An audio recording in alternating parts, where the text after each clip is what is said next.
We've seen how Javier Solana fulfills specific prophecies about the Antichrist. However, we have not discussed his thoughts or desires. If we were able to look into his mind, would we see desires consistent with what the Antichrist would want? Daniel 11:36-38 says, "And the king shall do as he wills. He shall exalt himself and magnify himself above every god, and shall speak astonishing things against the God of gods. He shall prosper till the indignation is accomplished, for what is decreed shall be done. He shall pay no attention to the gods of his fathers, or to the one beloved by women. He shall not pay attention to any other god, for he shall magnify himself above all. He shall honor the God of fortresses instead of these. A god whom his fathers did not know he shall honor with gold and silver, with precious stones and costly gifts." Daniel 11 describes some of the attributes of the Antichrist. First, he does whatever he wants. Second, he has no religion in the conventional sense of the term. Third, he magnifies himself above every god. Finally, he serves the God of fortresses. Let's break this down verse by verse. The text says, "And the king shall do as he wills." Yet Javier Solana once said, "As time goes by, I do whatever I want. I know what people think. I pursue my own agenda." Consistent with the text, Solana has no known religion, not even in name only. Daniel 11:38 portrays the Antichrist as the king of defense spending.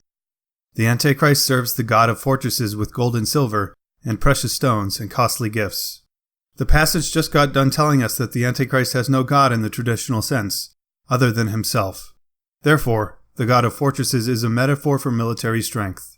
John MacArthur says, "In place of normal affection, he will place a perverted worship of military power. He'll worship power." Dr. John Walvoord says that he will worship only the power to make war and gain victory. But we can get even more specific. Fortresses are for defending instead of attacking. Therefore, the Antichrist does not just worship military power, but military defense. He honors this God of fortresses with gold and silver, and precious stones and costly gifts. In modern terms, this is money. The Antichrist is really big on defense spending. But there's a problem. Javier Solana hasn't held an EU position since 2009. In 2010, one EU official gave his opinion on the Solana Antichrist theory. He said the idea was insane because Mr. Solana has now retired and is an elderly private gentleman. But now, Solana goes to tremendous effort to make the EU a military power. In a 2016 opinion piece, Solana complained that the EU's new defense spending plan didn't go far enough. Furthermore, on 06-1616, Javier Solana presented a research paper to the European Parliament Subcommittee on Defense. In his paper, he argued that the EU should become a military power. His research paper was based on many ideas he had proposed in a pamphlet back in February of 2015. He was so passionate about the ideas in this pamphlet that he went on tour to the capitals of many European countries. He went to all this effort without any official EU position. When presenting his pamphlet in 2015, he stated that, "I will put all of the energies that I have left to push forward this process." In June of 2017, the European Union launched its first defense spending program, called the European Defense Fund. In July of 2018, the European Parliament and Council ratified the final part of the European Defense Fund into law.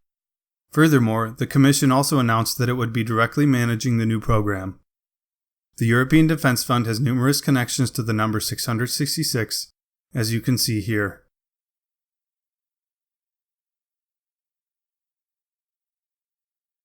In the past, 666 connections have been strongly tied to Javier Solana or a prophecy he fulfills.